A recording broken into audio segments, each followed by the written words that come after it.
Next question for the MILF. Ms. Chairman, may I call on Chairman Iqbal? Chairman. Yes. There you are. I can see you now. Mr. Iqbal. Yes, I.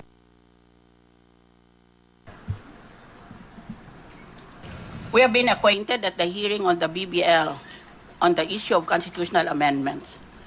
Now, here in this hearing, let me ask you, where my demeanor will be completely changed. Because even as a former RTC judge, I get upset and outraged when the occasion calls for it. Number one, can the MILF claim with a straight face that you in the MILF did not know that international terrorist Marwan and his local counterpart Usman were hiding and possibly operating within the MILF sphere of control? Ganon bang sinasabi ninyo? Hindi ninyo alam na doon pala si Marwan at si Usman?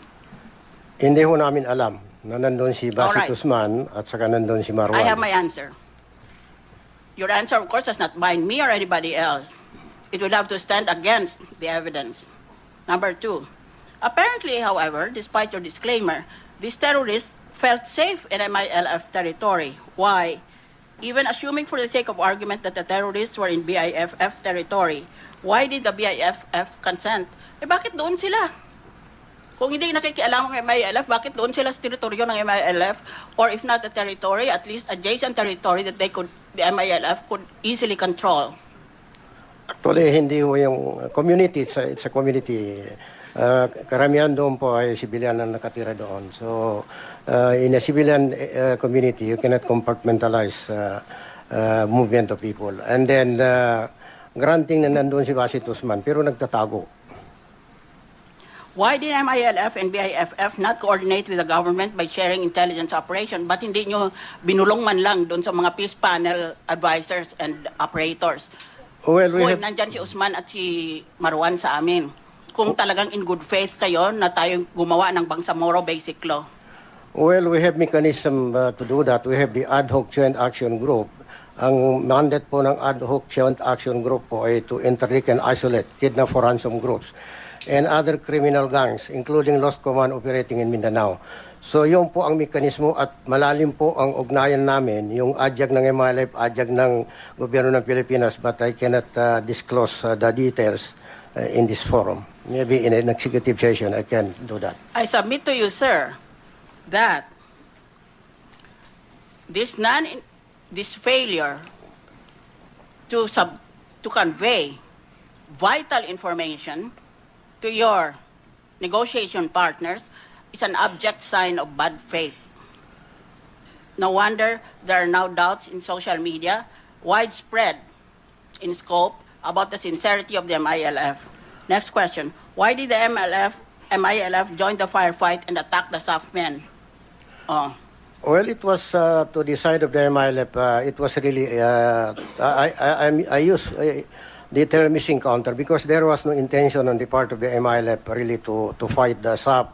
And in fairness to the SAP, I don't think they have that intention to fight the MILF. It was a missing counter. It was done. Is there such a word in the dictionary, misencounter? That was the word used by many people, No including such word. missing counter po. Kasi may ceasefire po eh. Encounter man or carnage man. We can choose our own vocabulary. Go ahead with your encounter term. The encounter or missing counter, be permitted to use it, happened at the darkest part of the night, alas 4 po. Alas 4 ng umaga, madaling araw po yun. Madilim po, kaya hindi nagkakilala. Doon sa cornfield, nagkabanghan. According to the initial report received by us, that the distance between the sub-commandos and the MILF forces was about 5 or 6 meters apart. Next question. How come the shooting lasted almost half a day, kalahating araw, until all but one of the trapped SAF men was killed?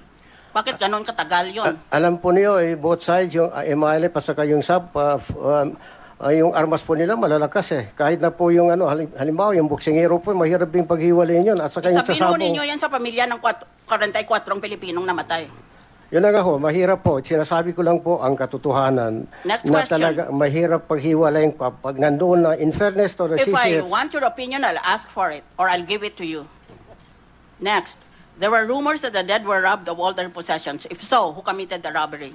Well, Remember, I have a video. we are conducting official investigation on the part of the MILF, and then I cannot All disclose right, any. if you're in good faith. Next question. Is MILF willing to surrender the rogue leaders who led what appeared to be a carnage and join the government in chasing down Usman and other terrorist suspects? Tutulong ho ba kayo sa gobyerno? Well, from the beginning in 1997 up to today, we are bound by mechanisms. We have the ceasefire agreement, Alright. we have the ADIAG, and we are bound by that mechanisms. But this is answerable by yes or no. Are you willing to help our national government to chase after Usman and other terrorists? Yes, we will help. Now, finally, how do you expect the Bangsamoro Basic Law to pass the Senate with this perfidious tragedy? How do you think I feel as chair of the Committee on Constitutional Amendments, trying very hard to fit constitutional principles into the mold of the draft law when I see 44 Filipinos died in their boots? Kaya nga po, hanapin po natin ang katotohanan. Gaya rin ang sinasabi sa Biblia po, Katotohanan. truth hurts, but truth sets you free. Hanapin po natin ang katotohanan There are at ako many, po'y many naniniwala. truths, Mr. Iqbal. We